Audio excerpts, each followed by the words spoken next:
Arrowfield Stud, we've seen so much of what goes on up there. We haven't seen the training facility. Here it is. Well, there she is, 3-year-old Dargana, just starting her preparation here at Arrowfield. Paul, how many horses do you have in work?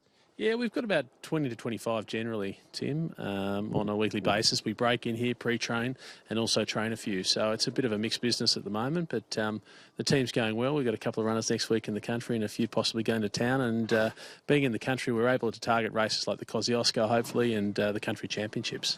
You've trained all around the world. You love it. You love the animal. What about the biodynamics of the thoroughbred and the fact that they are bred to run and they love to run? Absolutely. You know, these are horses that are, or thoroughbreds in particular, that are bred and have been for the last couple of 100 years to run and run very fast, and that's naturally what they want to do. Biomechanically, they are designed for that. They're flight animals, and these horses that we train here and we try and breed are hopefully the equine athletes of the future, but they're a wonderful breed of horse, I should say, to work with, and they certainly they're very fit for purpose.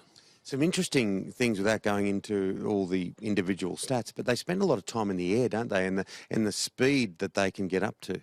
Absolutely. You know, horses can get up into the low 70s kilometres per hour at top speed, and, you know, horses like Black Caviar and those horses exceeded those high-end speed limits, so it's quite amazing to see how fast they can go.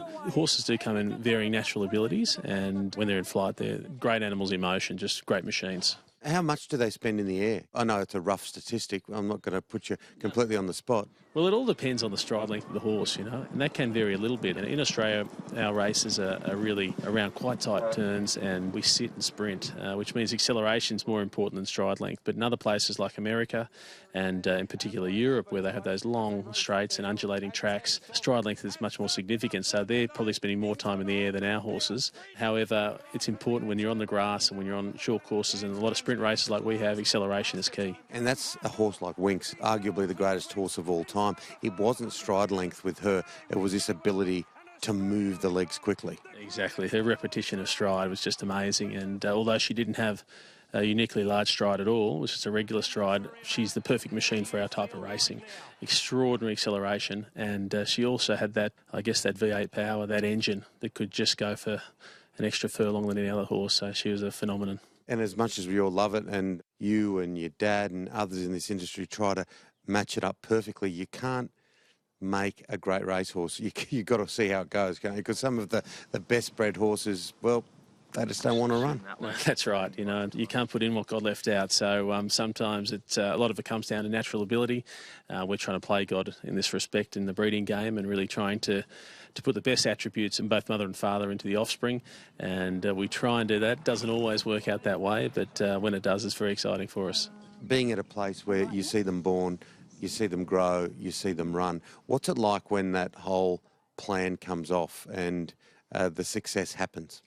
Well, I think that whole kind of womb-to-tomb approach that we have here at Arrowfield is quite unique, having the training centre attached to the farm. And it's a great thing for the farm. I mean, it's a great level of excitement when we've kind of bred, trained and maybe all raced a Group 1 winner. And it's a great thrill for all the people involved. The process starts when we sit around the table and discuss the mating, you know, 12 months before conception has happened. So it's a massive process, and it's a great thrill for all involved. And everyone's important in that process, from deciding on the bloodstock, the decision to send that mare to a certain stallion, then obviously the foaling down, then the rearing, and then the training. Everyone plays an important role in the success of that individual. And they're looked after. From an equine welfare perspective, these horses are very well looked after. Oh, they'd be better looked after than most of the population in the world, I'd suggest. We've got 2 full-time veterinarians and 1 part-time, as well as vet nurses. So these horses get the best care if they're sick or have anything wrong with them. The medical attention is immediate. So these horses are very well looked after. As I said, they're rugged, they're housed, they're beautifully fed. I wish I was as fit and as healthy as they would. It'd probably be a good idea if they put me in a box and just fed me good food and made me run around in the mornings. And but they're very well looked after. That makes 2 of us.